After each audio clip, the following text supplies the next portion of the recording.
2.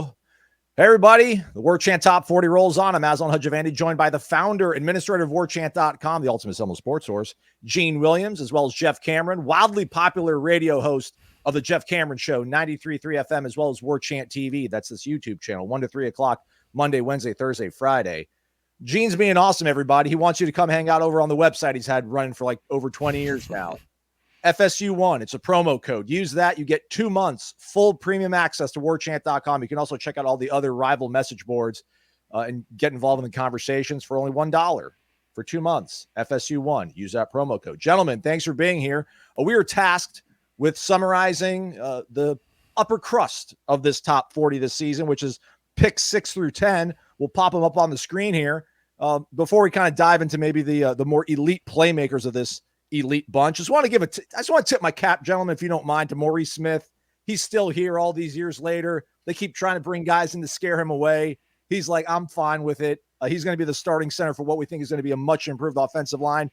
And I guess kind of a big picture thing here, guys, as I look at this, in the day and age of the portal and all this sort of transfer stuff, we've got a lot of homegrown talent here, Gene. We see Joshua Farmer, Maurice Smith, Shyheim Brown. These are all guys that day one were recruited by Florida State and brought into the fold.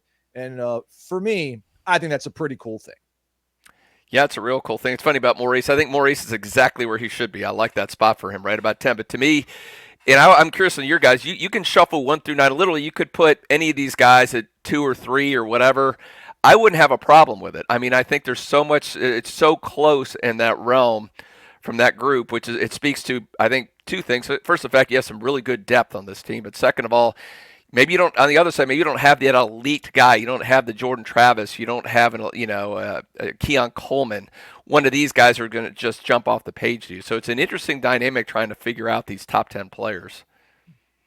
I see a playmaker, though, Gene. I know it's an offense meant for playmakers, but I had Marvin Jones Jr. Yes. number 1 on my list. Yeah. I'm drunk on the Kool-Aid, Jeff. I've seen this staff take Jermaine Johnson, take Jared Verse, and turn those guys into NFL first-round picks. Not to put so much pressure on you, Marvin Jones Jr., but I just feel like this offense is going to be very good, but I don't know if they've got that elite kind of alpha guy that you just think is going to be the bell cow. When I look at this, Gene, I see him number 1, but Jeff, tell us maybe why we were right or maybe we're wrong. I was waiting to hear the explanation from you two. I can sit back in the cut. You went right to it. I mean, he went right to the crux of this whole conversation. Yeah. I would curious because if you're not aware, so it's funny when I voted Marvin Jones Jr. as number 1, I'm like, man, I'm going to be an outlier here. And I think like 24 hours later, Aslan sent his top 40 in. I'm like, holy moly, great minds are thinking alike here. So. Yeah. Let's get the counter argument too. And again, I think, Jeff, would you have him like number 5 or something that's not like you? Yeah, I think he's going to be great. I'm really excited to see him, and I don't think you're crazy. Although, I want to hear this. I want to hear how you both arrived at number 1. Jeff had him at 11, Gene. 11? Okay, that's a. But no, I get it. He started like what, 1 game? I was going to say. So I mean, I get the other side, but to me, like, I mean, Aslan, you mentioned it. The history of Johnson and Verse coming in here, I think Papuchis has done a great job with these guys. And honestly, I probably, going into the spring, would have had him about 10.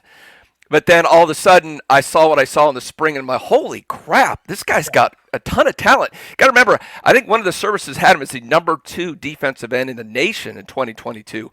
I mean, we know the elite pedigree. I think, Jeff, that might be our favorite player of all time, his dad. Yeah. So, I mean, he's got that, and I just see with this great interior defensive line, we're going to talk about a couple of those guys in a minute, Peyton on the other side, I think there's a chance to flourish. And we talk about impact of this group. Imagine what impact he could make if he can be that elite, if he lives up to his talent, he lives up to the coaching, develops, and is that elite All-American type defensive end. I think that could be a huge impact for this team. Aslan, why'd you have him at 1? Same thing? Also, the way he was spoken about, the way Papuchis and Norvell and Fuller just talked about, like the sort of blend of finesse and power that he has. And I don't think they want to gas him up too much and put those expectations that I just put on him with Jermaine and Jared. But I think they have every sort of expectation that he's going to be that guy. And I get it. Like, would Jared Verse have been the number 1 player last year? Would have Jermaine Johnson been the number 1 player back in 2021? Probably Jermaine would have. But it just feels like the defense is going to lead the way for the team this year, Jeff. And I think he's going to be the most dynamic of the entire bunch. So that's why I have him at number 1. Yeah, I mean, that's fine. Yeah, you eschew the traditional put the quarterback at number one. If you're going to do that, it's not a bad option to bet on an upside with the pedigree that Gene just pointed out of Marvin Jones Jr. I hope you're both right. And Marvin Jones Sr. is my favorite player in Florida State history. So I was devastated when that young man chose Georgia over Florida State. I got it at the time. Why? But I crossed my fingers that this day would come, that you would get him back at Florida State. And then it happened. And you're right. We all saw what we saw in spring and thought immediately, wow, he's bigger than I thought he was. He's longer than I thought he was. And he was really, really smooth to watch play the position.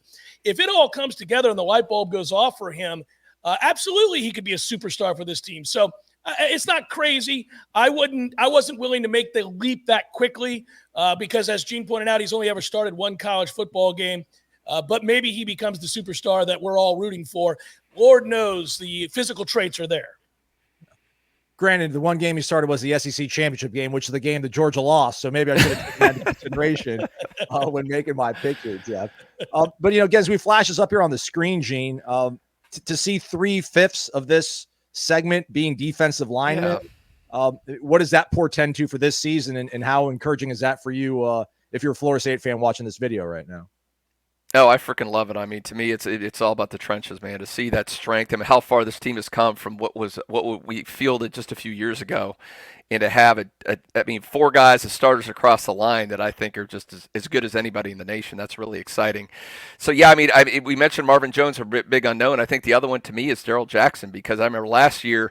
Thank you, NCAA, by the way, for not letting him play last year. But I guess the benefit is he probably would be in the NFL right now. So, I mean, I guess they did FSU a favor by this just crazy. The rule that kept him out is completely thrown out now. But anyway, to me, and it was last year, and I bumped into an NFL scout, and he was like, he's like, Farmer's a good player, good solid college player, but he goes, that's the guy that's has the potential to be an elite NFL player someday. I mean, if the physicality, what he has, I mean, his whole issue, I think, at Miami was the motor would turn on and on and on. But I think being coached at Florida State and being in this culture, I think that motor is going to be turned on more often than not.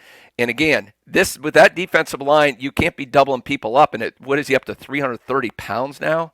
I mean, he's a beast. What struck me, if you go look at that grade at Miami, if you look at the PFF scores, he was their number 2 graded tackler on that team. And talk about a run stuffer. And that was as a sophomore. This is 2 years later. He's more physical. He's better coached in my mind. I think he's got an opportunity to just be a monster in the middle of that line. So I'm really excited about him. And we all know what Josh Farmer is. I think obviously an outstanding college performer as well.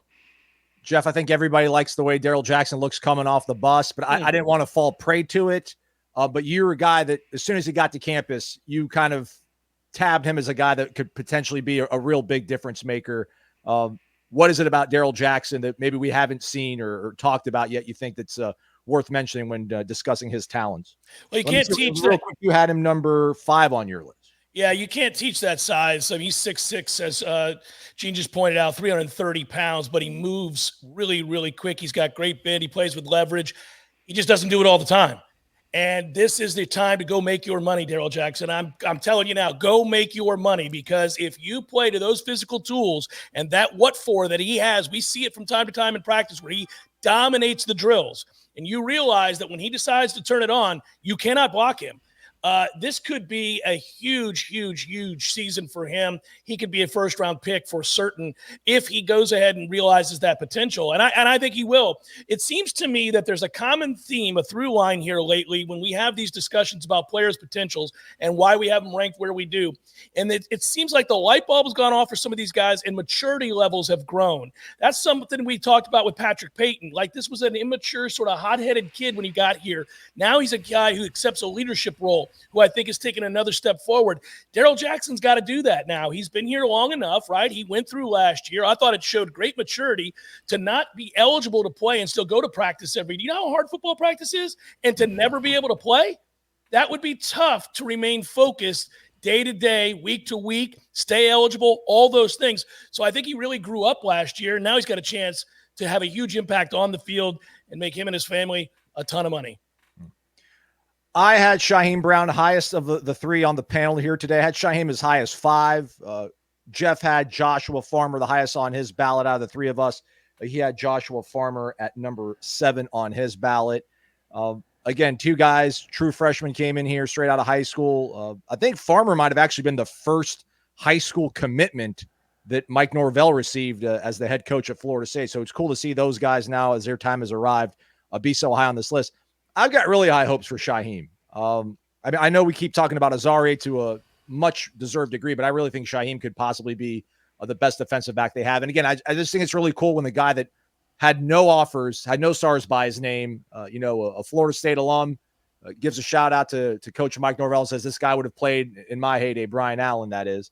And to see him on this list is really cool too. So I think a lot of us knew that the defense was probably going to be the strength of this program this season. I think these 5 guys just really kind of cement it. Maurice also hanging out there at number 10, as we mentioned. So it's going to be a fun season, guys. Camp right around the corner. Promo code FSU1. 2 months premium access, $1. You can't beat it. Thanks to Gene. Gene, thank you. Thank you as well, Jeff. Thank you, folks, for watching. Hit the thumbs up on the way out. This has been Warchant TV. All right. Good stuff.